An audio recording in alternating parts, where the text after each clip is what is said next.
Hello दोस्तों, स्वागत है आप सभी का आपके अपने यूट्यूब चैनल अभ्यास क्लासेस बाय आरके पे।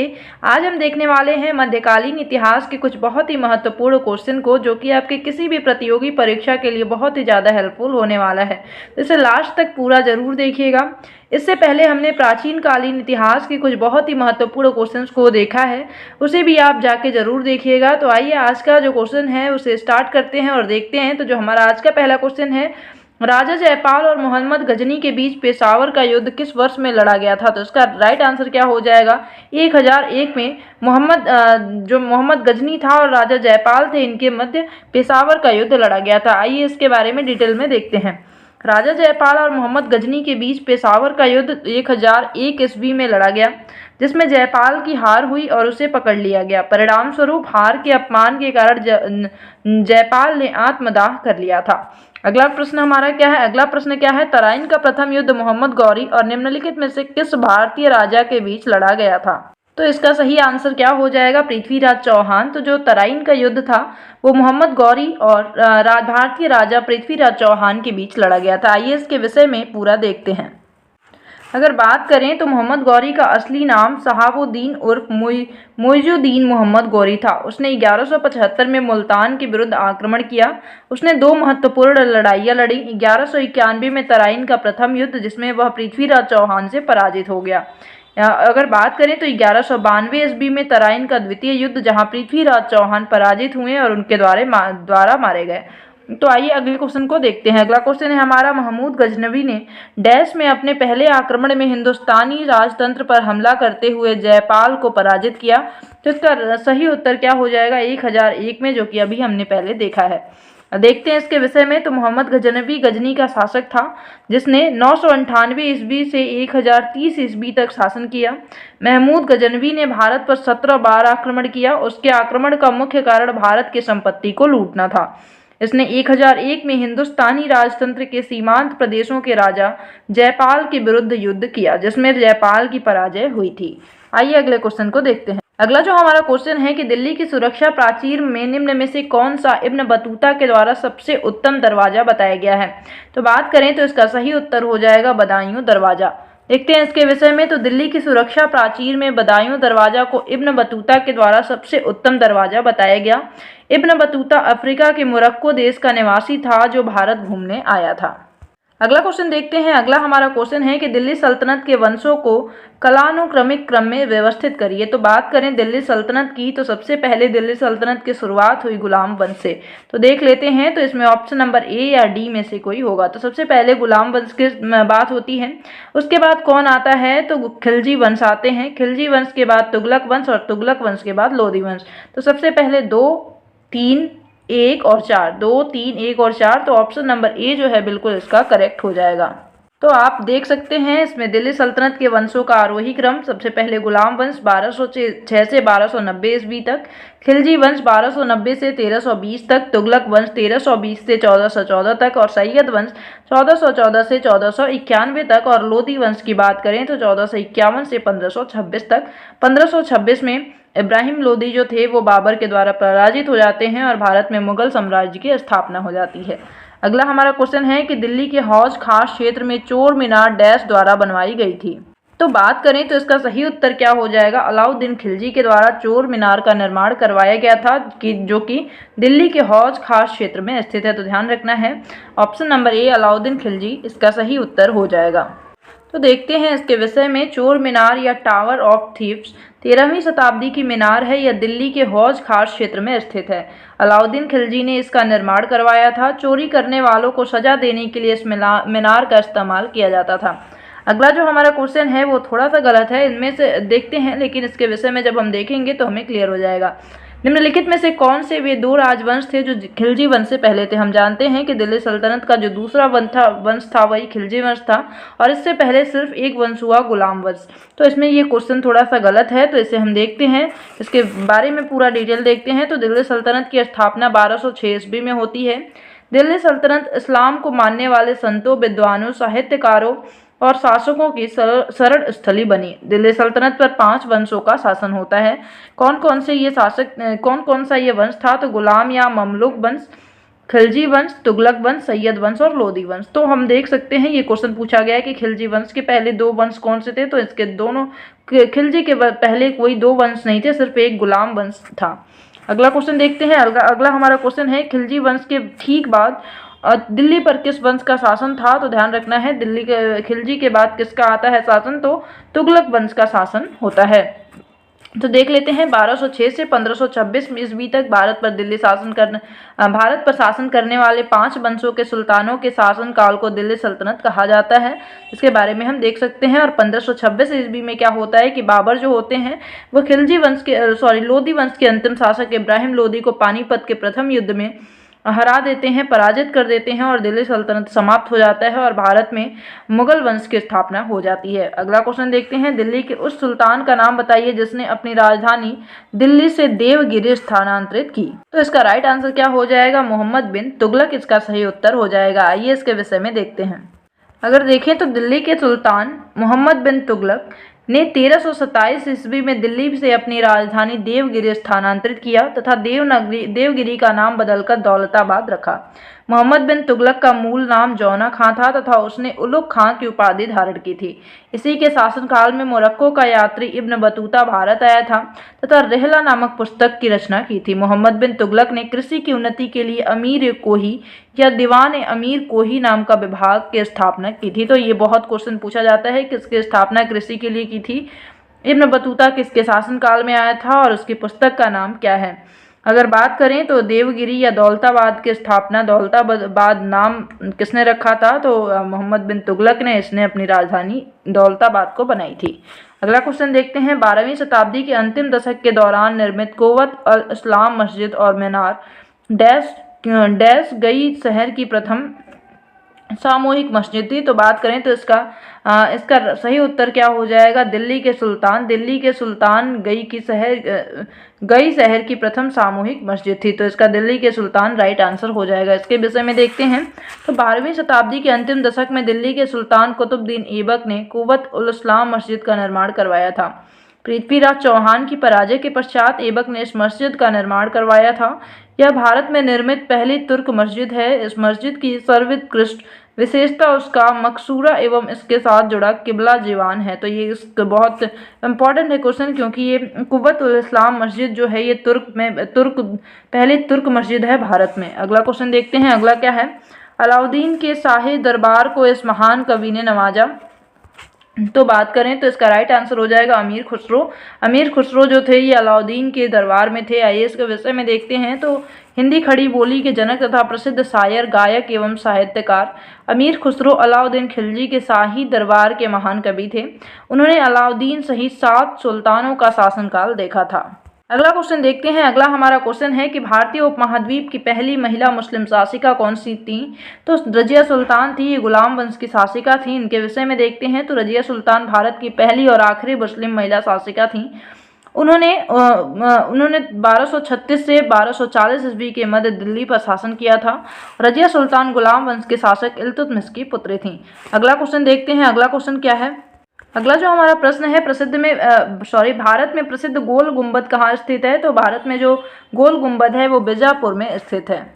तो देखते हैं इसके विषय में। बीजापुर का गोल गुंबद मोहम्मद आदिल शाह का मकबरा है। इस मकबरे का निर्माण 1856 में वास्तुकार दाबुल की याकुत द्वारा कराया गया था। अगला हमारा प्रश्न है कि निजाम उल मुल्क आसफ जाह डैश राज्य के संस्थापक थे। तो बात करें तो ये हैदराबाद के संस्थापक थे। देखते हैं इनके विषय में। निजाम उल मुल्क आसफ शाह ने हैदराबाद राज्य तथा आसफ जाही वंश की स्थापना की। वह मुगल सम्राट के अधीन दक्कन का वायसराय था। मुगल बादशाह मोहम्मद शाह ने चिनकिली खां या फिर इनका जो नाम था निजामुल मुल्क को दक्कन के 6 सूत्रों की सूबेदारी सौंपी थी, जिसका मुख्यालय औरंगाबाद था। अगला हमारा प्रश्न है अजमेर में किस सूफी संत की दरगाह है। तो बात करें अजमेर में मोइनुद्दीन चिश्ती की दरगाह है। तो ध्यान रखना है अजमेर में इनकी दरगाह है। देखते हैं इनके विषय में। अजमेर में सूफी संत रवाजा मोइनुद्दीन चिश्ती की दरगाह है। वह भारत में चिश्ती संप्रदाय के संस्थापक थे। इन्होंने ईश्वर के साथ एकात्मकता पर जोर दिया। चिश्ती संप्रदाय भारत में सबसे लोकप्रिय इस्लामिक संप्रदाय है। अगला हमारा प्रश्न है औरंगजेब की मृत्यु किस वर्ष में हुई थी। तो औरंगजेब की मृत्यु सन 1707 ईस्वी में हुई थी। देखते हैं, औरंगजेब छठवां और व्यापक रूप से अंतिम प्रभावशाली मुगल सम्राट माना जाता था। 88 वर्ष की आयु में 1707 ईस्वी को अहमदनगर में इसकी मृत्यु हुई। उसकी इच्छा के अनुसार उसे आध्यात्मिक गुरु फ़कीर बुरहानुद्दीन की दरगाह के पास दफनाया गया। उसकी कब्र औरंगाबाद जिले के खुलदाबाद गांव में स्थित है। अगला हमारा प्रश्न है, किस वर्ष में बाबर ने भारत में मुगल साम्राज्य की स्थापना की? तो 1526 में इब्राहिम लोदी को हराने के बाद बाबर ने भारत में मुगल साम्राज्य की स्थापना की। अगला हमारा प्रश्न है, जहांगीर की राजसी उपाधि किस मुगल सम्राट द्वारा अपनाई गई थी? इसका सही उत्तर क्या हो जाएगा? नूर उद्दीन मोहम्मद सलीम। जो मोहम्मद सलीम थे, इन्हीं का नाम जहांगीर था, जो कि किसके पुत्र थे, ये आपको कमेंट सेक्शन में बताना है। आइए इसके विषय में देखते हैं। तो देखते हैं इनके विषय में। जहांगीर सलीम अकबर के ज्येष्ठ पुत्र थे। इनका जन्म 30 अगस्त 1569 को फतेहपुर सीकरी में शेख सलीम चिश्ती की कुटिया में हुआ। वर्ष 1605 में सलीम नूरुद्दीन मोहम्मद जहांगीर बादशाह गाजी की उपाधि धारण कर मुगल गद्दी पर सत्तासीन हुए। जहांगीर को न्याय की जंजीर के कारण स्मरण किया जाता है। अगला प्रश्न है हमारा कि राणा अमर सिंह प्रथम को और जहांगीर के बीच शांति संधि वर्ष डैश में हस्ताक्षरित की गई थी? तो बात करें तो इसका सही उत्तर हो जाएगा ऑप्शन नंबर डी 1615 में। देखते हैं इसके विषय में। 5 फरवरी 1615 को जहांगीर और अमर सिंह के बीच मुगल मेवाड़ संधि पर हस्ताक्षर किए गए। अमर सिंह का शासनकाल 1597 से 1620 ईस्वी तक था। संधि का प्रस्ताव मेवाड़ की ओर से हरिदास झाला और शुभकरण ने प्रस्तुत किया था। अगला हमारा प्रश्न है, पहले मुगल शासक कौन थे? तो सबसे पहले जो मुगल शासक थे वो कौन थे? तो बाबर थे। इनके विषय में देखते हैं। तो बाबर भारत आने वाला पहला मुगल सम्राट था। इसका पूरा नाम जहीरुद्दीन मोहम्मद बाबर था, जिसने 21 अप्रैल 1526 ईस्वी में पानीपत के प्रथम युद्ध में इब्राहिम लोदी को पराजित किया तथा मुगल वंश की स्थापना की थी। खानवा का युद्ध 1527 ईस्वी में बाबर और राणा सांगा के मध्य हुआ, जिसमें बाबर विजयी रहा और गाजी की उपाधि धारण की। तो ये पूछा जाता है कि इस युद्ध के बाद बाबर ने गाजी की उपाधि धारण की। तो खानवा का युद्ध 1527 ईस्वी के बाद इसने इस उपाधि को धारण किया था। अगला हमारा प्रश्न है, मुगल साम्राज्य में उस सेनापति का नाम क्या था जिसने अपने शुरुआती दिनों में अकबर का मार्गदर्शन और देखभाल किया? जब अकबर 14 साल की उम्र में सिंहासन पर बैठा था, तो वो कौन था जिनने उनकी देखरेख की? इसका राइट आंसर हो जाएगा बैरम खान। देखते हैं उनके विषय में। तो बैरम खान एक सैन्य कमांडर था। उसने मुगल सम्राट हुमायूं के पुत्र अकबर को संरक्षण प्रदान किया था। अकबर 14 वर्ष की उम्र में गद्दी पर बैठा था। बैरम खान ने अकबर के साम्राज्य विस्तार में सहायता की थी। अगला प्रश्न क्या है? अगला है, निम्नलिखित में से कौन सा कारक मुगल काल के दौरान कृषि के विस्तार के लिए जिम्मेदार नहीं था? तो बात करें, वर्षा आधारित कृषि जो था, ये मुगल काल में के दौरान कृषि के विस्तार के लिए जिम्मेदार नहीं था। देखते हैं। तो मुगल काल में जमीन की बहुतायत, मजदूरों की मौजूदगी और किसानों की गतिशीलता की वजह से कृषि का लगातार विस्तार हुआ। चूंकि खेती का प्राथमिक उद्देश्य लोगों का पेट भरना था, इसलिए रोजमर्रा के खाने की जरूरतें जैसे चावल, गेहूं, ज्वार इत्यादि फसलें सबसे ज़्यादा उगाई जाती थीं। जिन इलाकों में प्रतिवर्ष 40 इंच या उससे ज़्यादा बारिश होती थी, वहाँ चावल की खेती होती थी। कम बारिश वाले इलाकों में क्रमशः गेहूं व ज्वार बाजरे की खेती ज़्यादा प्रचलित थी। अगला प्रश्न देखते हैं। अगला प्रश्न क्या है कि मुगल दरबार में सुलेखकों को प्रदान की जाने वाली स्वर्ण कलम उपाधि को क्या कहा जाता है? तो इसका सही उत्तर हो जाएगा जारिन कलम। देखते हैं इनके विषय में। तो अकबर के दरबार के सबसे अच्छे सुलेखकों में मोहम्मद हुसैन एक थे। उन्हें अपने अक्षरों के पूरी तरह से आनुपातिक वक्रता की मान्यता में जारीन कलम की उपाधि से सम्मानित किया गया था। मुगल बादशाह जहांगीर द्वारा अब्द अल रहीम को अंबरीन कलम की उपाधि से सम्मानित किया गया था। अगला प्रश्न है कि किस राजपूत वंश ने अकबर के आगे आत्मसमर्पण नहीं किया था? तो बात करें तो बहुत ही फेमस, ध्यान रखना है, सिसोदिया वंश। सिसोदिया वंश जो थे राजपूत वंश थे जिन्होंने अकबर के आगे आत्मसमर्पण नहीं किया था। सन 556 ईस्वी में जिस गुहिल वंश की स्थापना हुई, बाद में वही गौतौल वंश बना और इसके बाद यह सिसोदिया वंश के नाम से जाना गया। मेवाड़ से संबंधित यह वंश अपनी समृद्धि, परंपरा, अद्भुत शौर्य एवं अनूठी कलात्मक अनुदानों के कारण संसार में प्रसिद्ध है। स्वाधीन एवं भारतीय संस्कृति की अभिरक्षा के लिए यह एकमात्र राजपूत वंश था जिसने उस समय के शक्तिशाली मुगल सम्राट अकबर के सामने भी आत्मसमर्पण नहीं किया था। ध्यान रखना है, सिसोदिया वंश। अगला हमारा प्रश्न है कि पानीपत की प्रथम लड़ाई किनके बीच हुई थी। तो पानीपत की जो प्रथम लड़ाई हुई 1526 में किनके बीच हुई थी। तो बाबर और इब्राहिम लोदी के बीच हुई थी। ऑप्शन नंबर डी बिल्कुल करेक्ट है। मुगल वंश की स्थापना बाबर द्वारा किया गया था। पानीपत का प्रथम युद्ध 21 अप्रैल 1526 ईस्वी को इब्राहिम लोदी एवं बाबर के मध्य हुआ था, इसमें बाबर विजयी हुआ। इस विजय के साथ बाबर ने भारत में मुगल वंश की नींव रखी। बाबर ने अपनी आत्मकथा बाबरनामा की रचना की, जिसका अनुवाद फारसी में अब्दुल रहीम खान ए खाना ने किया था। बाबर की मृत्यु के पश्चात इसका उत्तराधिकारी हुमायूं हुआ। अगला प्रश्न देखते हैं। अगला प्रश्न है, मुगल काल में चित्रकारी किसके शासनकाल में अपने शिखर पर पहुंची। तो किसके शासनकाल में, तो ध्यान रखना है जहांगीर के शासनकाल में चित्रकारी जो कला है वो अपने शिखर पे पहुंच चुकी थी। देखते हैं इनके विषय में। तो जहांगीर का शासनकाल 1605 से 1627 ईस्वी तक था।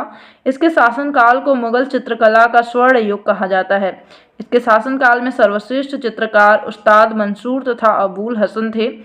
जहांगीर ने इन्हें क्रमशः नादिर अल अस्त्रिया तथा नादिर उज जमा की उपाधि से सम्मानित किया था। अगला प्रश्न देखते हैं।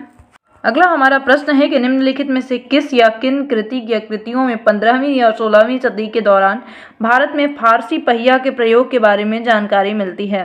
तो बात करें, इसका सही उत्तर हो जाएगा बाबरनामा और हुमायूंनामा। दोनों ही ग्रंथों में इसकी बात मिलती है, तो ऑप्शन नंबर बी इसका बिल्कुल ही करेक्ट हो जाएगा। देखते हैं। तो 15वीं व 16वीं सदी के दौरान भारत में फारसी पहिए के प्रयोग के बारे में जानकारी मुगल शासक बाबर द्वारा रचित उसकी आत्मकथा बाबरनामा में तथा गुलबदन बेगम द्वारा रचित हुमायूंनामा में प्राप्त होती है। अगला प्रश्न है, निम्नलिखित मुगल शासकों में कौन एक कवि भी था। तो बात करें तो इसका सही उत्तर हो जाएगा बाबर। बाबर एक बहुत ही अच्छा कवि था। इसके बारे में देखें तो मुगल वंश का संस्थापक बाबर था। पानीपत के प्रथम युद्ध 21 अप्रैल 1526 ईस्वी में बाबर ने इब्राहिम लोदी को हराकर मुगल वंश की स्थापना की थी। बाबर को कवि के रूप में जाना जाता है। इसने एक नए तरह के छंद मुबैयान का सृजन किया था। ये प्रश्न पूछा जाता है, तो ध्यान रखना है। बाबर ने अपनी आत्मकथा बाबरनामा की रचना तुर्की भाषा में की, जिसका अनुवाद फारसी भाषा में अब्दुल रहीम खान के द्वारा किया गया था। अगला प्रश्न क्या है। अगला हमारा प्रश्न है कि दिल्ली में स्थित विश्व प्रसिद्ध लाल किले का निर्माण किस मुगल शासक ने करवाया था। इसका सही उत्तर हो जाएगा शाहजहां के द्वारा कराया गया था। दिल्ली में स्थित विश्व प्रसिद्ध लाल किले का निर्माण 5वें मुगल शासक शाहजहां ने 1638 से 1648 ईस्वी के मध्य करवाया था। उन्होंने अपनी बेगम मुमताज महल की याद में ताजमहल का निर्माण आगरा में उसकी कब्र के ऊपर करवाया। शाहजहां के शासनकाल को मुगल कालीन स्थापत्य कला का स्वर्ण युग कहा जाता है, तो ये ध्यान रखना है। स्थापत्य कला का स्वर्ण काल शाहजहां के युग को कहा जाता है और चित्रकला का स्वर्ण युग किसको कहा जाता है, तो जहांगीर के शासनकाल को कहा जाता है।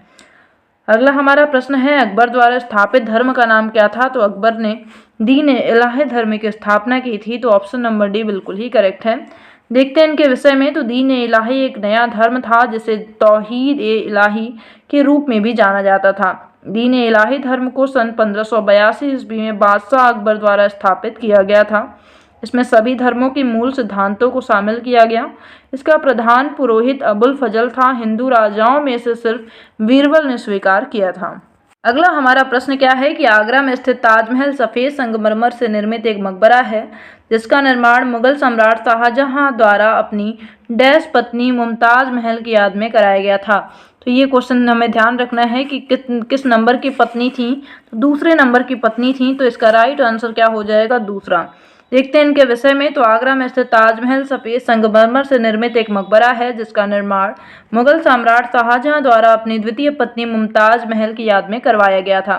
शाहजहां की प्रथम पत्नी का नाम कांधारी बेगम था।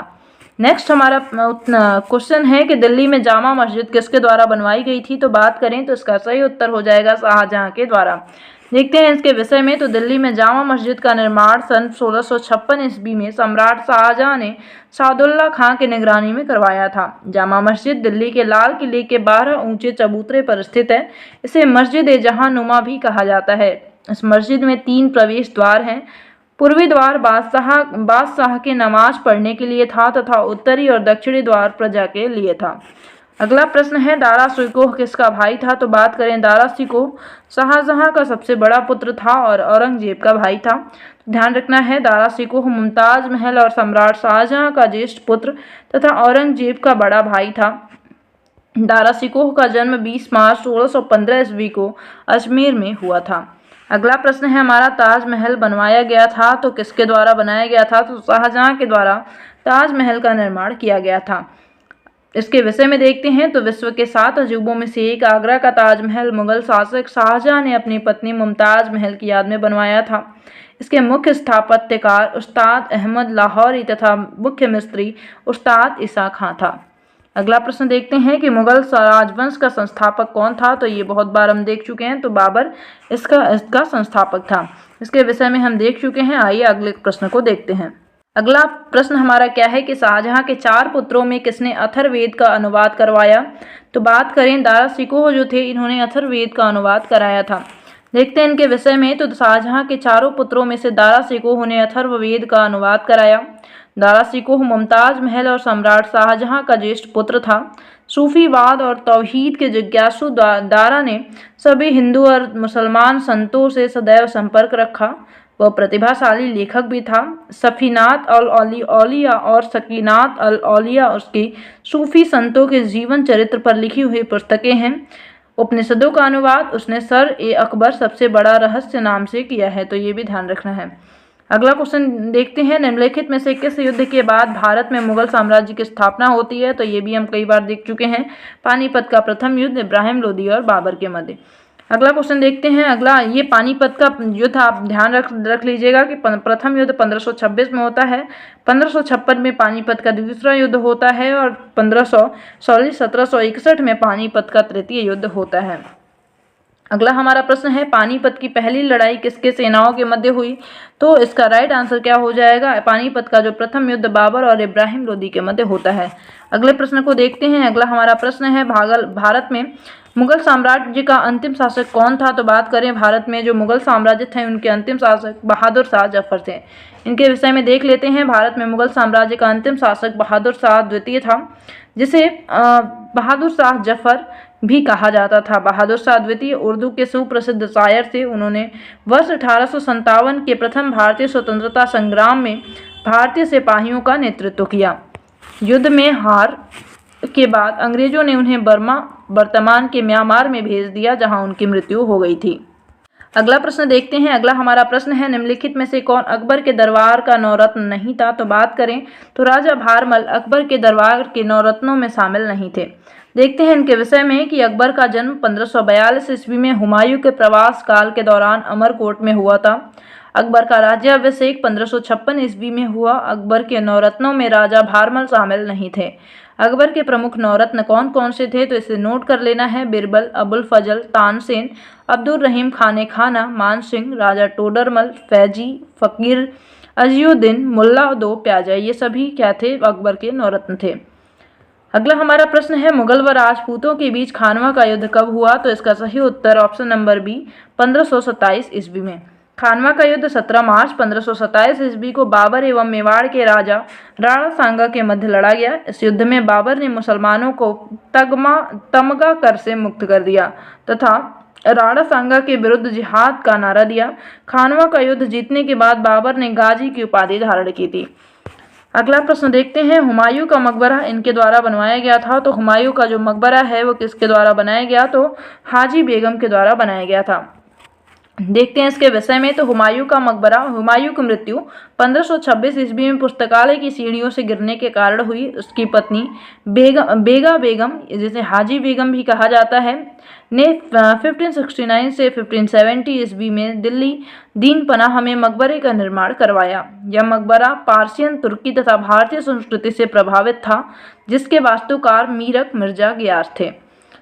अगला प्रश्न है हमारा कि जहां पनाह, जिसे दिल्ली का चौथा मध्यकालीन नगर कहा जाता है, डैश द्वारा स्थापित किया गया था। तो इसका सही उत्तर हो जाएगा मोहम्मद बिन तुगलक के द्वारा।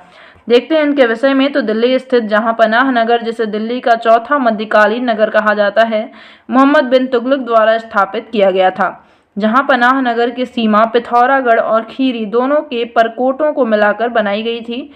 इसका दूसरा नाम विजय मंडल था। हमारा अगला प्रश्न है मनसबदारी प्रथा किसके द्वारा लागू की गई थी। तो देखते हैं, तो इसका सही उत्तर हो जाएगा अकबर। मनसबदारी प्रथा का जो लागू की गई थी तो अकबर के द्वारा की गई थी। आइए इसके विषय में देखते हैं। तो अकबर ने सर्वप्रथम मनसबदारी प्रथा का आरंभ अपने शासनकाल के 11वें वर्ष में किया। इस प्रथा को अकबर ने मध्य एशिया के मंगोलों से ग्रहण किया था। इस प्रथा के अंतर्गत सैनिकों को जात, जिसे ओहदा कहते हैं, या रैंक और सवार घुड़सवार सेना की संख्या नामक पद का निर्धारण किया गया। अगला प्रश्न है हमारा, बीबी का मकबरा भारत में कहाँ स्थित है। तो बात करें, बीबी का मकबरा भारत के औरंगाबाद में स्थित है। देखते हैं, बीबी का मकबरा महाराष्ट्र के औरंगाबाद में स्थित है। यह मकबरा औरंगजेब की पत्नी दिलरास बानो बेगम की याद में निर्मित है। यह दक्कन के ताज के नाम से भी प्रसिद्ध है। इसका निर्माण आजम शाह ने अपनी मां के स्मृति में करवाया था। अगला हमारा प्रश्न है, फतवा-ए-आलमगीरी मुस्लिम कानूनों का एक संग्रह निम्नलिखित में से किस राजा के शासनकाल में लिखा गया है। तो इसका सही उत्तर हो जाएगा ऑप्शन नंबर ए, औरंगजेब के शासनकाल में।